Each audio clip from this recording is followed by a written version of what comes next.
একদিন আমি মাদারীপুর শরীয়তপুর ওই পদ্মা সেতুর ওই পারে ওইখানে মাহফিল করে রাত্রে আসতেছিলাম। অনেক সময় যাওয়া হয়, তো রাতের প্রায় 2:30-3টা বাজে।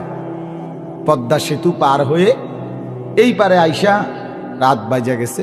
তো আমার ড্রাইভার থামছে একটা স্টল, চা দোকান, 5-6টা চা দোকান এখানে রাস্তার পাশে, এখানে দাঁড়াইছে চা খাইব হইতে। ড্রাইভার মাঝখানে মাঝখানে কি খায়? চা খায়।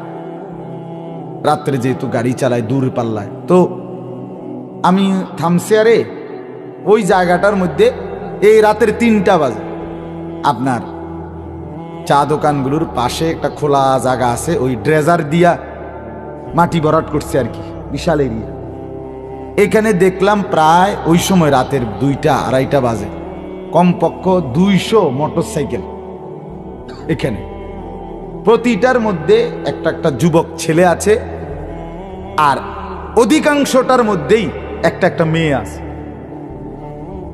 রাতের বাজে 2:30। তো আমার বলার উদ্দেশ্য যে কথাটা, আমি গ্লাস নামাইয়া ওই আমারে চা দিছে যে চা খাইছি গাড়িতে বইয়ে বইয়ে। এই টাইমে আমি আপনার শুনতেছি মানে এই ছেলেগুলো, এই যে মেয়ে আছে ছেলে আছে, কথাবার্তা বলতেছে, চিৎকার চেঁচামেচি, অথচ রাত অনেক। কথা যে কইতেছে এরা, মানে আমি শুধু এমনি শুনছি আর কি কয় ছেলে, মানে এত বিশ্রী, এত নোংরা কথা। কোন মানুষের বাচ্চা তো পরের কথা, কুত্তা ছাও এমন কথা কইতা। কোন কুত্তা এত নিকৃষ্ট কথা বলতে পারে, এত হিংস্র, অথচ এরা মানুষের বাচ্চা, এদের মা কই বাবা কে? আমি আফসোস লাগে। আহারে, মানুষের বাচ্চা কেমনে এত নিকৃষ্ট কথা বলে, মানে এগুলো উচ্চারণ করার মতো কোনো কথা না, এমন বাজে নোংরা কথা।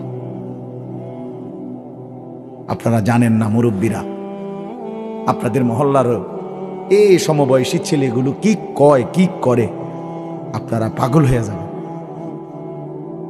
এরা যে আড্ডা দেয়, আড্ডার মধ্যে দেশ, জাতি, সমাজ, নিজের ভবিষ্যৎ, নিজের কল্যাণের কোনো কিছু এই নিয়ে কোনো কথা, শুধু নারী, শুধু অশ্লীলতা, শুধু জিনা ব্যভিচার, শুধু অসভ্যতা, শুধু জন্তু জানোয়ার আর হাইওয়ানের মতো নিজের শাহওয়াত, যৌন চাহিদা পূরণের জন্য যত কথা দরকার, যত